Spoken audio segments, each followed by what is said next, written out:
I never noticed the exact moment she started resenting me. On the surface, everything still looked perfect. Morning coffee, light kisses before work, little messages that said, "I'm proud of you." But something had already shifted. Somewhere deep beneath her calm, something ugly was growing. Jealousy wrapped in affection, control disguised as care. When I got my promotion, she was the first to hug me, her arms tightened around my neck, her voice trembling just slightly as she whispered, "You deserve it, baby. I'm so proud of you." I smiled, kissed her hair, and thought she was emotional because she was happy. Now I know that tremor wasn't pride. It was rage, because that was the moment she realized she couldn't control my life anymore. I had something that didn't depend on her. Confidence, recognition, power, and she couldn't stand it. At first, it was nothing obvious, just little things. Emails that mysteriously went missing, documents slightly altered, a few messages sent from me that I didn't remember writing. I thought I was just overworked, maybe too tired, maybe slipping up, and she fed that idea perfectly. "You've been stressed lately," she'd say softly, pressing her hand to my chest. "I think the new position is getting to you. Maybe you need to slow down before you make a mistake." The way she said mistake, it always lingered in the air like a warning. I didn't know then that the mistake wasn't coming from me. It was being planted, one careful seed at a time, by the person I trusted most. You see, she knew everything about my life. Every password, every login, every weakness. We shared everything. That's what trust meant to her. She said love meant no secrets. But what she really meant was no privacy. It started small.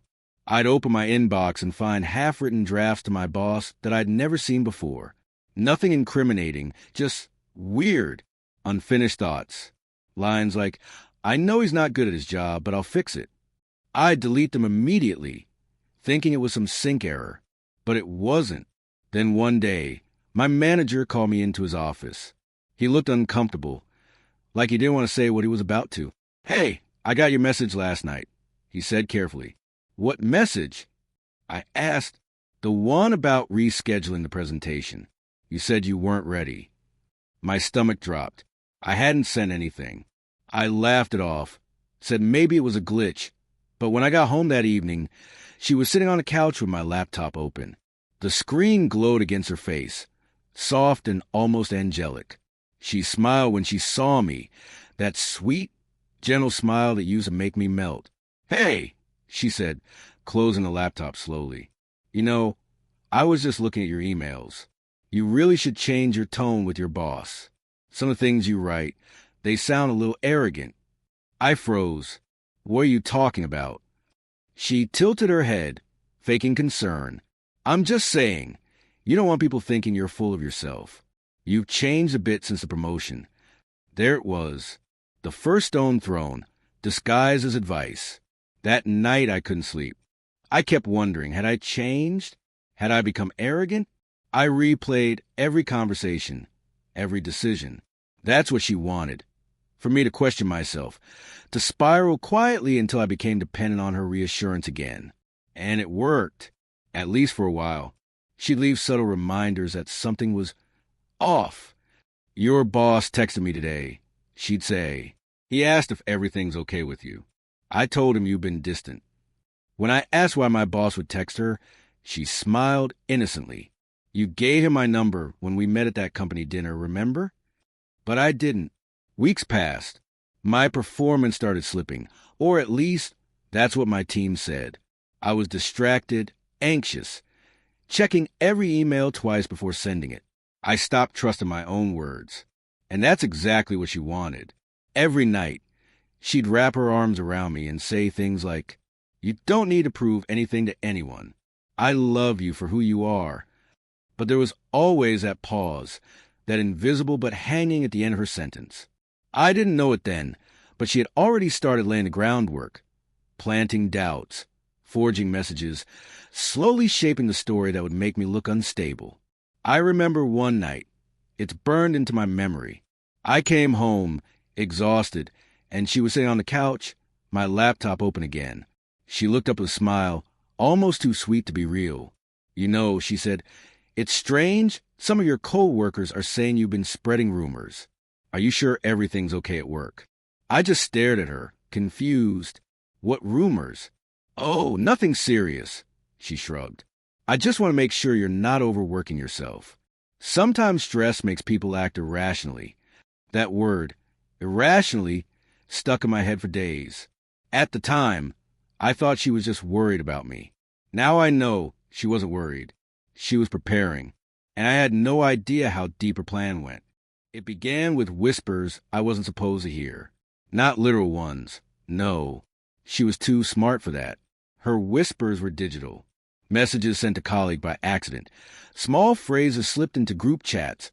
Subtle enough to sound innocent, but sharp enough to leave scars. Things like, he's been different lately. Or, I think the stress is getting to him. Simple. Harmless. Except it wasn't. Those words spread like smoke, quiet but suffocating.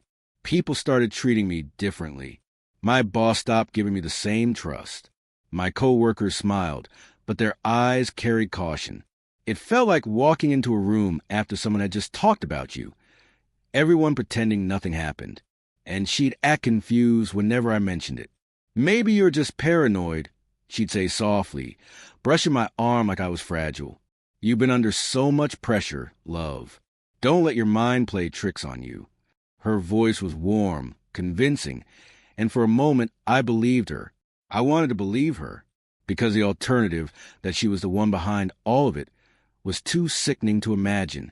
But the signs piled up. One day, my coworker forwarded me an email I'd supposedly sent late at night. In it, I criticized one of the team leads, suggesting they were lazy and unreliable. My name, my signature, even my writing style, almost perfect, but I hadn't written it. My hands shook as I stared at the screen. Maybe your account was hacked, my coworker said carefully, like she didn't believe her own words. When I got home, I told her everything. She looked concerned, almost motherly. Oh my God, she whispered. That's awful. Maybe someone at work doesn't like you. Maybe they're jealous. You're too trusting. Then she paused, just long enough to make me look at her, and said, Are you sure it wasn't a mistake? You've been exhausted lately. You said yourself you barely sleep. Her tone wasn't accusing. It was pitying, and pity can destroy you faster than hate. That night, I lay awake staring at the ceiling, replaying her words. Are you sure it wasn't a mistake? The seed was planted, and she knew it. Doubt grows quietly. It doesn't shout, it whispers. And she made sure her whispers lived inside my head. Weeks passed. My performance reviews dropped. My boss said I seemed distracted. I was distracted because I spent every waking hour trying to figure out what was happening to me.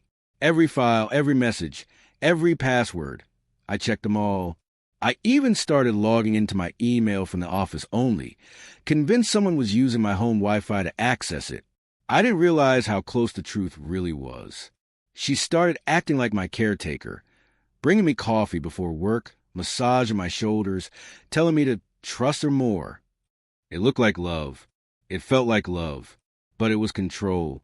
She wanted me tired, paranoid, off balance. That's when she thrived. Then came the company dinner. The night everything started to collapse. We were sitting with my team, and she played the perfect partner. Charming, witty, supportive. Everyone adored her. She made jokes about me being a workaholic, and laughed when I tried to defend myself. Oh, he's always so serious, she said, touching my arm affectionately. He gets lost in his head sometimes. They laughed.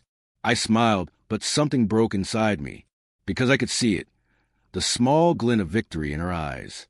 She was shaping the narrative right in front of me. After dinner, she leaned in close and whispered, You should be careful with that new co-worker of yours. She looks at you too much. People might get the wrong idea. It wasn't advice. It was strategy. Within days, rumors started that I was getting too close to a woman from my department. I confronted her, furious, and she burst into tears. How can you even think I'd do something like that? She cried. I'm the only one who still believes in you. And just like that, I became the villain again. From that point, I was trapped in a loop. Every time I tried to defend myself, it made me look worse. The more I fought, the more unhinged I appeared. She had built a perfect system. Provoke me, calm me, accuse me, comfort me, and I kept falling for it, because somewhere deep down, I still loved her. Love makes you blind, but guilt makes you obedient, and she knew how to use both. I stopped arguing. I started apologizing for things I hadn't done, just to keep the peace. And peace, in her world, was silence. But the silence didn't last, because one day, she slipped, she forgot to lock her phone. And what I saw on that screen, the messages, the photos, the conversations, told me everything I needed to know. She wasn't just sabotaging me. She was proud of it. Her phone wasn't locked. That's all it took. One careless moment, 1 second of her guard slipping, and suddenly the whole truth was right there, glowing in front of me. It was like staring into a mirror that showed every lie I believed, every illusion I clung to. The first thing I saw was a message from my boss, or rather, to my boss, but sent from her. It wasn't even subtle. She'd been messaging him for weeks, pretending to be the concerned girlfriend, talking about my mental state, about how she was worried I was becoming unstable. She called me volatile. She said she was scared I might lash out if work pressure got worse. My chest tightened, so hard I thought I'd black out. I scrolled, my hands shaking, reading words that didn't sound like me, but that the world would believe came from me. She'd been planting these stories for months. Each lie small enough to seem real, but together they formed something massive, undeniable. A version of me that didn't exist. The deeper I went, the darker it got. There were screenshots, fake ones, conversations I never had, proof of messages between me and a coworker that implied an affair. I saw my own profile picture above words I'd never typed. Don't tell anyone about this. It'll ruin both of us. She even faked timestamps, edited icons. It was professional. And it hit me then. She'd been planning this long before promotion. Maybe from the very beginning. Maybe love was never love. Maybe it was reconnaissance. There were also messages to her friends, though calling them friends felt wrong. They were her audience. She was a lead actress, performing her innocence, rehearsing lines like, "I just want to help him, but he keeps pushing me away." Another one said, "He's not the same person. I think the pressure made him toxic." I could almost hear her voice saying it, soft, broken, believable. The kind of voice that gets sympathy. The kind of voice that ruins lives quietly. And then I saw something that made my blood run cold. A photo. My desk at work. Paper scattered across it, highlighted and rearranged. She'd been there. She'd gone to my office. I don't even know how. Taken pictures, copied notes, and used them to frame mistakes that weren't mine. One text to a friend said, "He's gonna freak when they blame him. I just hope I'm there to pick up the pieces." That line, I stared at it for minutes, trying to understand what kind of person could write something like that. Someone who hurts you and already prepares her own halo for when she saves you. I didn't even hear her come into the room. She was behind me before I could lock the phone again. "What are you doing?" she said, calm. Too calm. I didn't answer. I just turned the screen toward her. Her face didn't change. No guilt, no panic. Just a slight sigh, like a teacher catching a child cheating. "You shouldn't go through my phone," she said quietly. "That's a violation of trust." I almost laughed. Trust. That word had become a weapon in her hands. I wanted to scream, to throw the phone at the wall, but she just stood there, completely composed, while I fell apart in front of her. She walked toward me, slow, deliberate. "You're tired," she said, reaching for my face. "You've been imagining things for weeks. Look at you. You're shaking." I pushed her hand away, but she didn't flinch. Her voice stayed soft, careful. "I know you're scared, but you have to stop this paranoia before it ruins everything." The way she said ruins, everything sounded like a threat wrapped in sympathy. I realized in that moment she didn't need to raise her voice. She didn't need to fight. She had already won the war by making me doubt myself long before this night. I left the house without a word, just grabbed my keys and walked out. My head was spinning, my heart pounding so loud it drowned out the traffic. Every memory replayed in my mind like shattered glass. Every sweet word she'd said, every accidental slip, every concerned look. None of it had been real. She'd been crafting my downfall with the same hands that used to hold my face. I drove for hours at night, not knowing where I was going, just trying to breathe air that wasn't poisoned by her lies. My phone buzzed again and again, her messages, her calls, her voice notes, all saying the same thing. Come home. We need to talk. You're not well. I didn't answer.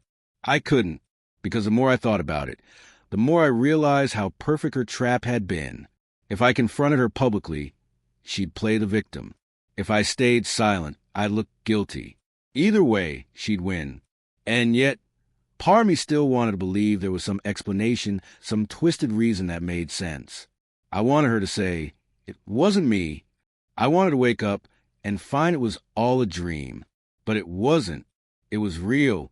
And I finally understood what kind of woman I was dealing with. She wasn't angry because I betrayed her. She was angry because I discovered she never really loved me at all. And as I drove through the empty streets, I knew one thing for certain. She wasn't done yet.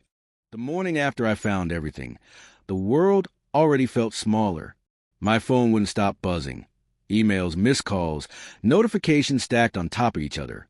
My boss wanted to have a quick word. My mother had texted asking if everything was all right because someone had called her worried about my mental health. Someone. Of course, it was her. The woman I'd loved was already rewriting the story before I even got a chance to speak. By the time I got to work, the damage had spread like infection. People looked at me differently, polite but cautious, like I was something fragile and dangerous at the same time.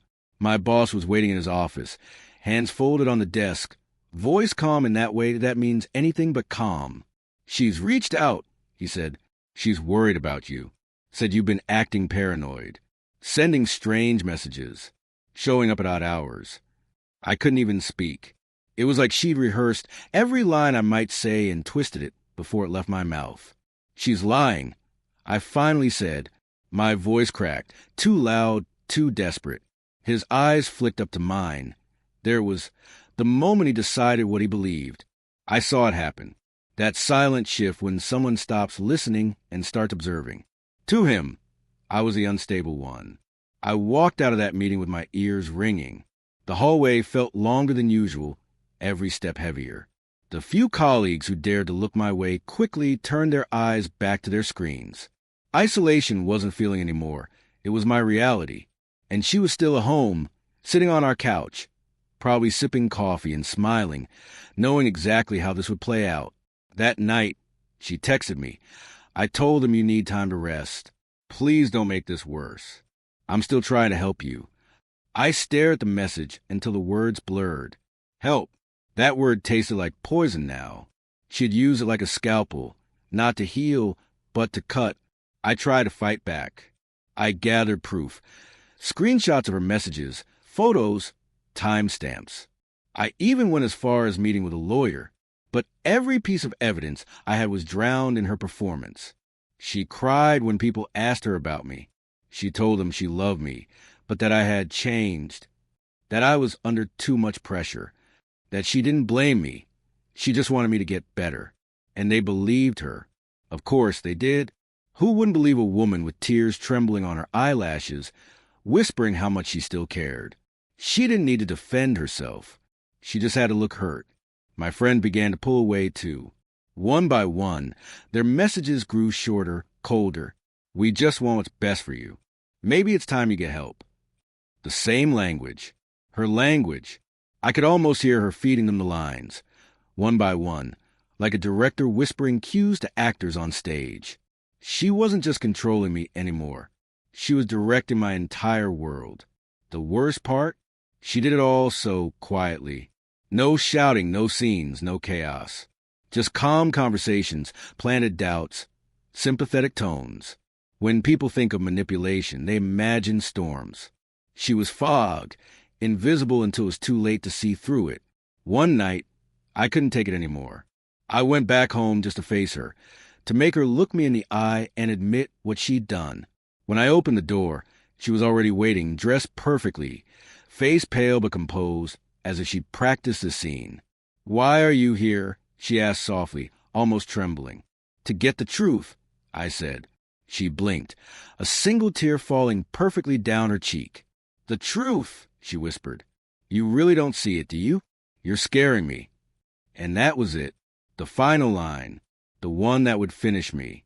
Because the next day, there was a knock at my door, a police officer standing outside, asking if everything was okay. She'd filed a report, said I'd shown up uninvited, that she feared for her safety. It didn't matter that I hadn't touched her, hadn't threatened her. What mattered was that she'd already built the character she wanted me to play. And I fit the role perfectly. The man unraveling, the jealous partner, the aggressor. I realized then that she didn't just want to destroy me. She wanted to erase me. Not kill me, no. That would have been too merciful. She wanted to unmake me piece by piece, until even I couldn't recognize myself anymore. Every rumor, every tear, every word she whispered behind closed doors, it was part of her masterpiece, and the world believed it.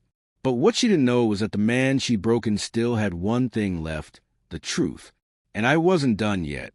It's strange how silence can become your only weapon. After that night, after the police left and my name was written down in some sterile report under domestic disturbance, I stopped trying to explain myself. No one believed me anyway. Every word I said only deepened the hole she dug for me. So I did what she never expected. I went quiet. I stopped defending myself. I stopped reacting. I watched. I listened. I waited. Because sometimes the only way to beat someone who thrives on chaos is to starve them of it. The first few days were brutal. My phone was a graveyard of unanswered messages. My reputation at work was hanging by a thread. She'd call my boss again, I know she did, because his tone changed. He spoke to me like I was fragile glass, like he was talking to a man everyone had already written off. But behind the pity, I could hear the fear. He didn't want to get involved. No one ever does. They just stand there, nodding, waiting for the storm to pass, not realizing the storm has a name, a face, and a smile sharp enough to cut through steel. I started rebuilding my life from the edges. Quietly, carefully. I bought a small recording device. I set up hidden backups for all my accounts. Every email, every text, every call. I stored them somewhere she couldn't reach. I began to document everything. Timestamps, witnesses, inconsistencies in her stories. It became my new routine. Each morning before work, I'd check my phone, not for messages, but for traps. Each night, I'd sit in the dark, reviewing recordings, listening to her voice replay through the static, the same soft tone she used to comfort me. Only now I could hear the venom underneath it. And then I noticed something. A mistake. She was getting sloppy. Maybe it was overconfidence. Maybe she thought I was too broken to notice. But she started repeating herself. The same phrases, the same timing, the same emotional cues. She'd text my friends right after I did, feeding them the same narrative with tiny variations, like she was rehearsing the same script with different audiences. One night, I even caught her messaging one of my co-workers again, pretending to check in about me. But this time, I was ready. The message came through on my old tablet, the one she didn't know I'd synced months ago. I screenshotted everything. Every word, every emoji, every lie. I didn't confront her. Not yet. I wanted her to feel safe, to think she'd won. So, when she called, crying, saying she missed me, I didn't hang up. I let her talk. I let her repeat the same poison comfort. I never wanted to hurt you. You just changed. I hope one day you'll forgive me. I said what you wanted to hear. That maybe I'd been wrong.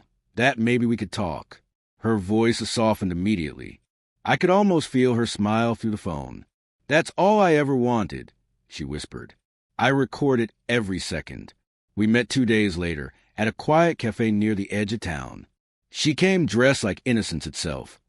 Hair tied back, light makeup, a soft beige coat, the image of fragile sincerity. If I didn't know her, I would have believed it too. She hugged me, too long, too tight. People around us smiled, thinking they were watching two broken lovers trying to make peace. They didn't know they were watching a crime scene.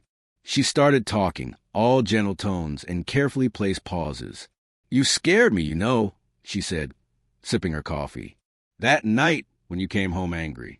I thought something terrible was going to happen." I stared at her. "You mean the night I found out what you'd done?" She flinched, just a flicker, then smiled. "You're confused. I think you convince yourself of a story that isn't real." That was her favorite trick, rewriting history right in front of me, forcing me to question my own memory. But not this time, because this time, every word coming out of her mouth was being recorded. Every lie, every contradiction, every calm manipulation. She didn't know she was building her own confession, one sentence at a time. At one point, she leaned forward and whispered, "You're making this worse for yourself. If you just stopped, none of this would have happened." Her eyes were cold when she said it. No softness, no sympathy, just calculation. And I realized something terrifying. She actually believed she was untouchable. She thought she was smarter than everyone, me, my boss, the police, even the truth itself. She thought she'd buried me so deep no one would ever dig me out. When the meeting ended, she kissed my cheek and said, "I'll always care about you." It sounded less like love and more like ownership. I drove home and listened to the recording 3 times. Every second felt like a match being lit inside my chest. For months, I'd been gaslit, broken, isolated, but now I had something she couldn't fake. Her own words, her voice, her lies, finally captured without the mask. That night, I didn't sleep. I started compiling everything, the screenshots, the messages, the audio files, the timelines. I laid them out like puzzle pieces, fitting them together until the whole picture formed. It wasn't just emotional abuse. It wasn't just manipulation. It was deliberate character assassination, calculated, precise, and cruel. For the first time in months, I felt something close to peace. Not happiness, not relief, just the calm that comes before fire. Because now, I wasn't the man she tried to destroy. I was the man who'd learned exactly how she operates, and I was done playing her game. She thought she'd written the final chapter of my story, but I was already writing hers. There's a moment right before a storm breaks, when everything becomes too quiet. That's how it felt. Those few days before I made my move, I could tell she sensed something, though she didn't know what. Her texts became shorter, sharper. No more baby, no more fake softness. Just little check-ins. "Where are you? Who have you talked to? You know you're not helping yourself, right?" The tone had changed. The performance was slipping. And for the first time since this nightmare began, I wasn't afraid of her anymore. I stopped avoiding people. I started going back to work early, showing up before anyone else, leaving late. I wanted them to see me again, not the version she'd built, but me, the calm, composed version she said no longer existed. I said nothing about her, not a single word. I didn't need to. Silence was the only thing that scared her. But behind that calm, I was building something. Every evening I'd go home, open my laptop, and keep organizing my evidence.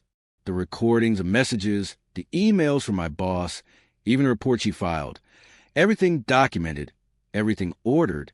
I created a map, a timeline of her lies, each date leading to the next, each manipulation leading to a consequence. When I saw it laid out like that, I almost didn't believe it myself.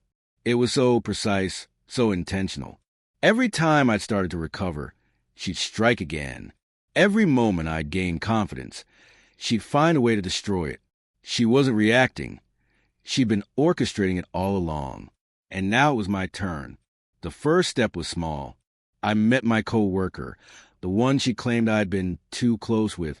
I showed her the screenshots, the fake messages, the fabricated rumors. She stared at my phone, speechless, then whispered, "Oh my God!" She sent me those. I thought, she didn't finish the sentence. She didn't have to. I could see the realization in her eyes. She'd been manipulated too. She promised to help, to tell the truth if anyone asked. One domino down. Next was my boss. I didn't go in angry. I went in tired, composed, calm. That's how you undo a lie. Not with rage, but with reason. I showed him the timeline, the proof of forged messages, the audio of her admitting she'd tried to protect me from myself. He listened in silence. At first, his expression was unreadable, but when I played the part where she laughed about watching it all fall apart, something changed. His jaw tightened. He looked up at me and said quietly, "I'll handle this." For the first time in months, someone believed me. After that, everything started to shift. My co-workers began looking at me differently. Less pity, more confusion. The rumors slowed down. I could feel her control slipping, though she didn't know why. That's when she started spiraling. She called me every night. The first few calls were calm, pleading, emotional. "We can fix this," she said. "You don't have to hate me." But when I didn't respond, the tone changed. The messages became darker. "You're ruining both our lives. You'll regret this. No one will ever believe you." But they already did. And still, I stayed silent. I wanted her to feel that silence, the emptiness where her control used to be. I wanted her to look into the void she created and see herself for what she really was. But she couldn't. People like her never can.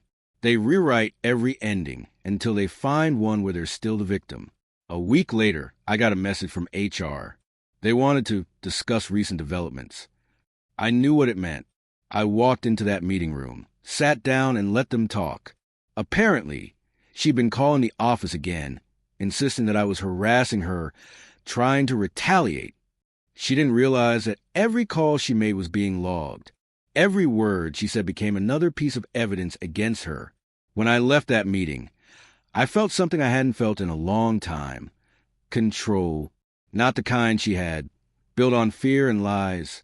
Mine came from truth, quiet and steady. She'd spent months crafting her version of me. Now, I was dismantling it, piece by piece, without even touching her. But I knew she wouldn't stop. Women like her never leave gracefully. They have to burn the whole stage before they exit. So I prepared for that too.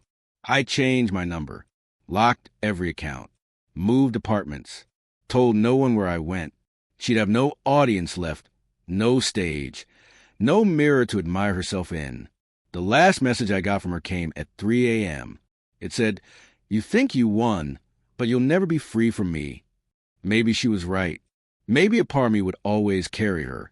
The paranoia, the caution, the constant checking over my shoulder. But it didn't matter anymore. Because now, when I thought of her, I didn't feel fear. I felt clarity. She'd taught me exactly how far manipulation could go. But she'd also taught me how to recognize it. And that's the one lesson she never meant to give. It had been 3 months since I'd last heard her voice. 3 months of silence, so deep it almost felt sacred. I'd rebuilt my world from the ashes. New apartment, new number, new job. The air finally felt light again. But peace has a strange way of making you restless when you've lived too long in chaos. Sometimes at night, I'd still check my phone, half expecting her name to appear. Sometimes, when a shadow passed too close to my window, I'd feel that old dread crawl up my spine. She'd taken enough of me that even her absence still echoed. Then one afternoon, I got an email from a journalist, a woman writing a piece about relationship manipulation and emotional abuse. She said she'd been referred to me by someone who believed I had a story to tell. I almost laughed. There was only one person who could have sent her my way, the same woman who'd spent months destroying my life. Now she wanted to play the hero in her own story, the survivor giving interviews, the misunderstood ex who'd endured so much. At first, I ignored it. I wanted nothing to do with her anymore. But the journalist sent another message, this time attaching a few screenshots, ones that made my blood freeze. They were pieces of our old conversations, edited, rearranged, weaponized again. She said you were threatening her, the journalist wrote. I'm just trying to understand both sides. That was the final straw. I realized she wasn't done. She'd just changed tactics. She was still writing the story, still performing for an audience, and she needed me to be the villain again, so I agreed to meet the journalist. But I didn't go to defend myself. I went to end this. We met at a quiet restaurant downtown. She arrived first, of course. Same soft smile, same careful poise. She stood up when she saw me, her hand hovering midair like she wanted to hug me, then thought better of it. "You look good," she said. "I'm glad you're doing okay." I just nodded. My chest was tight, but my mind was clear. The journalist sat down with us, notebook open, voice gentle. "I want to understand what really happened between you two," she said. "I'm not here to judge." Perfect. That's all I needed. I didn't come with anger. I came with proof. As she began to spin her story, how I became distant, how she tried to help me, how she never meant to hurt anyone, I let her speak. I let her feel comfortable. She was in her element again, performing, controlling the narrative, until I slid my phone across the table and pressed play. Her voice filled the air, cold, measured, unmistakable. "You're making this worse for yourself. If you just stopped, none of this would have happened." The journalist froze. My ex's eyes went wide. Then the second recording played. I only did it because I needed them to believe me first. The silence that followed was unbearable. You could hear the restaurant breathing. She tried to recover, her voice trembling. That's out of context. I looked her dead in the eyes. No, that's the real context. Everything else, every word you said, is just a performance. For the first time since I'd met her, she broke character. The smile slipped. The trembling hands weren't fake this time. She tried to laugh, to deflect, but her voice cracked. "You think this makes you right?